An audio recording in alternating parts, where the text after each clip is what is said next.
যারা সালাত আদায় করে না তাদের জবকিত গোশত খাওয়া যায় না। বাজারে আপনি মুরগি কিনতে গেছেন, তদন্ত করেননি কেন? যেই ছেলেটা মুরগি আপনার কাছে বিক্রি করলো ওই ছেলেকে বললেন তুমি জবে করে দাও, ছেলেটা জবে করলো, ড্রেসিং করলো, ছেলেটা নামাজ আদায় করে কিনা আপনি একদিনও জিজ্ঞেস করলেন না, একদিন আপনি বললেন না, খালি বললেন ও তো বিসমিল্লাহ বলেছে। বিসমিল্লাহ একবার কেন, 1 কোটি বার যদি বিসমিল্লাহ বলে আর যদি সালাত আদায় না করে তার জবেকৃত জন্তু খাওয়া যাবে না। তাহলে বেনামাজি কত খারাপ! আসমানের নিচে জমিনের উপরে সবচেয়ে খারাপ, সবচেয়ে জঘন্য, সবচেয়ে নোংরা হলো ওই ব্যক্তি যেই ব্যক্তি সালাত আদায় করে না। আর ওই ব্যক্তি তার জীবনে 1 নেকি ইনকাম করতে পারে নাই, 1 নেকিও হয় নাই। কেন? আল্লাহ নবী সাল্লাল্লাহু আলাইহি সাল্লাম বলেছেন আউয়ালু মা ইউহাসাবু বিহিল আবদু ইয়াউমাল কিয়ামাতিস সালাহ ফাইন সালাহাস সালাহা সাইরু আমালিহি ওয়া ইন ফাসাদাত ফাসাদা সাইরু আমালিহি। কিয়ামতের দিন সর্বপ্রথম হিসাব হবে নামাজের, সালাতের।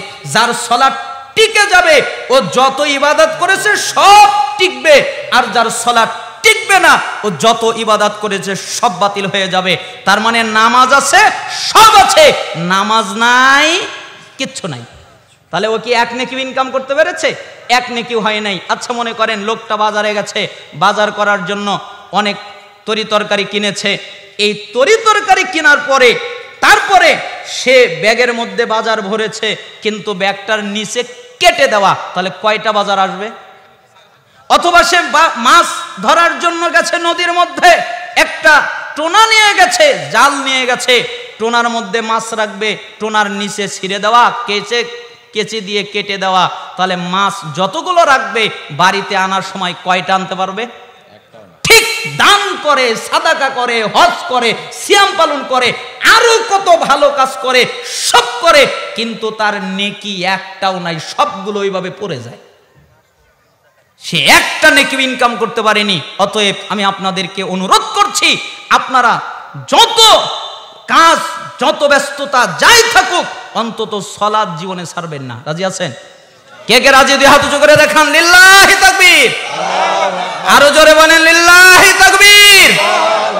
আল্লাহকে বলেন হে আল্লাহ, আমরা নামাজ ছেড়ে দিব না, আমরা সালাত ছেড়ে দিব না। আল্লাহ তাআলা আপনাদের জান্নাতের জন্য কবুল করুন। হাত নামান। অন্তত সালাত ছাড়বেন না। সালাত ছাড়ার কোনো পরিস্থিতি অন্তত পুরুষের জন্য নেই, মেয়েদের জন্য কয়েকদিন আছে হায়েজ নিফাসের কারণে, কিন্তু ছেলেদের নেই। আপনাকে সালাত আদায় করতে হয় দাঁড়িয়ে, দাঁড়িয়ে পারেন না বসে সালাত আদায় করবেন, বসে পারেন না শুয়ে সালাত আদায় করবেন, শুয়ে সালাত আদায় করতে পারেন না ইশারায় সালাত আদায় করবেন, ইশারায় সালাত আদায় করতে পারেন না মনে মনে সালাত আদায় করবেন। সালাত আদায় করতেই হবে। সালাত আদায় করার জন্য পবিত্রতা লাগে, সালাত আদায় করার জন্য ওযু লাগে। পবিত্রতার পানি নেই, ওযুর পানি নেই, মাটি দিয়ে তায়াম্মুম করে সালাত আদায় করবেন। তায়াম্মুমের মাটি নেই, বিনা ওযুতে, বিনা গোসলে, বিনা তায়াম্মুমে সালাত আদায় করবেন। সালাত আদায় করতেই হবে। সালাত আদায় করার জন্য ভালো পোশাক লাগে, ভালো পোশাক নেই, সেরা পোশাক পরে সালাত আদায় করবেন। সেরা পোশাক নেই, পোশাক নোংরা হয়ে আছে, নোংরা পোশাক নিয়ে সালাত আদায় করবেন। সেরা পোশাক নেই, ভালো পোশাক নেই, নোংরা পোশাক নেই, কোনো পোশাকই নেই, উলঙ্গ হয়ে সালাত আদায় করবেন, ন্যাংটা হয়ে সালাত আদায় করবেন। সালাত আদায় করতেই হবে। পুরুষের জন্য 1 ওয়াক্ত বাদ দিতে হবে, এরকম কোনো নমুনা, এরকম কোনো অনুমতি ইসলামে পুরুষদের জন্য নাই। যতক্ষণ তার জ্ঞান আছে ততক্ষণ তাকে সালাত আদায় করতেই হবে। এজন্য আপনাদেরকে আমি অনুরোধ করি, আপনারা যা করেন তা করেন, কখনো সালাত ছেড়ে দিবেন না। আল্লাহ তাআলা যেন আপনাদেরকে কবুল করেন।